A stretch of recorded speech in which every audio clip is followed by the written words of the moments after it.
নমস্কার বন্ধুরা, put your head on my শোল্ডারের ২০তম পর্বের গল্পে তোমাদের সবাইকে স্বাগত। শহরের নিয়ন আলোয় যখন চারপাশটা স্বপ্নময়, তখন মোমোর নিশার ঘোরে প্রায় আচ্ছন্ন। নিজের ওপর তার কোনো নিয়ন্ত্রণই নেই। এই অবস্থায় গুওয়েই তাকে একা ছাড়তে পারে না। খুব সাবধানে, পরম নির্ভরতায় মোমোকে নিজের পিঠে তুলে নেয় সে। কিন্তু দুষ্টু মোমোর ছেলে মানুষই যেন থামার নয়। গুওয়েইয়ের ঘাড়ে মাথা রেখে তার উষ্ণ নিঃশ্বাস আলতো করে ছুঁয়ে যায় গুওয়েইয়ের কান। এই অপ্রত্যাশিত স্পর্শে গুওয়েইয়ের শান্ত স্বভাবের মধ্যেও এক অজানা অস্বস্তি খেলা করে যায়। কিন্তু মুখে সে কিছুই বলে না, শুধু নীরব মোমোকে তার আশ্রয় বাড়ির দিকে এগিয়ে নিয়ে চলে। ঘরে ফিরে খুব যত্ন করে মোমোকে তার বিছানায় শুইয়ে দেয় গুওয়েই, যেন এক কাঁচের পুতুল একটুতে ভেঙে যাবে। তার জুতো খুলে কম্বলটা ভালো করে গায়ে জড়িয়ে দেয়, তারপর ঘরের আলো নিভিয়ে নিঃশব্দে বেরিয়ে আসে। কিছুক্ষণ পর নিজের স্নান সেরে আবার ফিরে আসে মোমোর ঘরে, শুধু একবার দেখতে সে ঠিক আছে কিনা। ঘুমন্ত মোমোর দিকে তাকিয়ে তার মুখে এক হালটা হাসির রেখা ফুটে ওঠে। পরের দিন সকালে উঠেই মোমোর আকাশে ভেঙে পড়ে। অফিসের জন্য যে অনেক দেরি হয়ে গেছে। তাড়াহুড়ো করে ব্যাগ গোছাতে শুরু করতেই গুওয়েই এসে দাঁড়ায়। মোমোর এই ব্যস্ততা দেখে সে শান্ত গলায় বলে, এ তো তাড়াহুড়োর কিছু নেই, আমি তোমার জন্য ছুটির দরখাস্ত করে দিয়েছি। কথাটা শুনে মোমোর সব চিন্তা যেন এক মুহূর্তে উধাও হয়ে যায়। কিন্তু তখনই গুওয়েইয়ের চোখ পড়ে মোমোর গলার কাছে ফুটে ওঠা লালচে দাগগুলোর দিকে। তার গলার স্বরে উদ্বেগ আর শাসন মিলেমিশে একাকার হয়ে যায়। এটা কিসের দাগ? মোমো ভয়ে ভয়ে উত্তর দেয়, আসলে আমার অ্যালকোহলে অ্যালার্জি আছে। এ কথা শুনে গুওয়েইয়ের দুশ্চিন্তাটা রাগে পরিণত হয়। সে বলে ওঠে, অ্যালার্জি থাকা সত্ত্বেও তুমি এতটা পান করলে, নিজের খেয়াল রাখতে পারো না?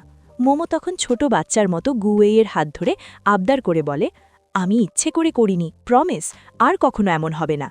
গুওয়েইয়ের রাগ কমে এলেও তার চোখে মুখে ভালোবাসার শাসনটা স্পষ্ট ফুটে থাকে। এরপরের ঘটনাটা বেশ মজার।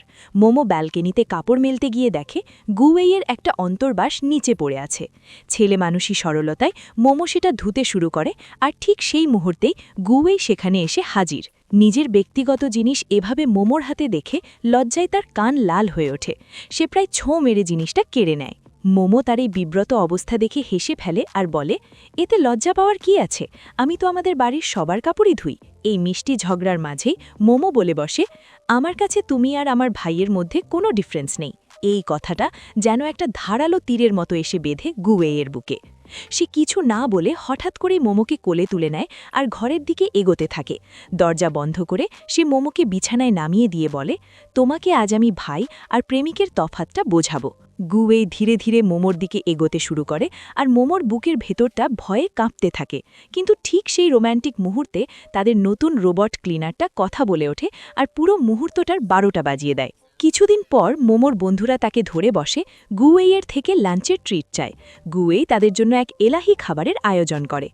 এত দামি দামি খাবার দেখে মোমোর তো চোখ কপালে। সে ফিসফিস করে গুওয়েইকে জিজ্ঞেস করে, এত টাকা কোথায় পেলে? গুওয়েই শান্তভাবে উত্তর দেয়, আমার স্কলারশিপের টাকা আছে তো। এরই মধ্যে গল্পে আসে ফুপেইয়ের কথা। তার বাবা তাকে এক মেয়ের সাথে দেখা করাতে নিয়ে যান, আর সেই মেয়েটি আর কেউ নয়, তাদেরই সিনিয়র লু। কিন্তু ফুপেই সেখানে ওয়াংশানকে নিয়ে হাজির হয় আর সবার সামনে ঘোষণা করে যে ওয়াংশানই তার ভালোবাসা। গল্প আবার ফেরে গুওয়েই আর মোমোর কাছে।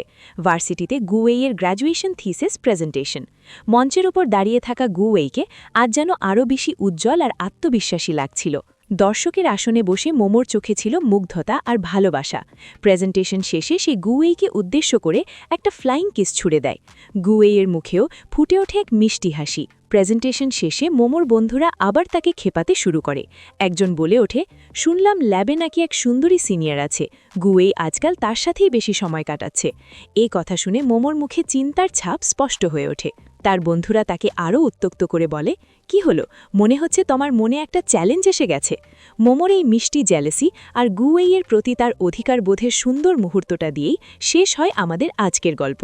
পরের পর্বে কি হবে তা জানতে আমাদের সাথেই থাকুন।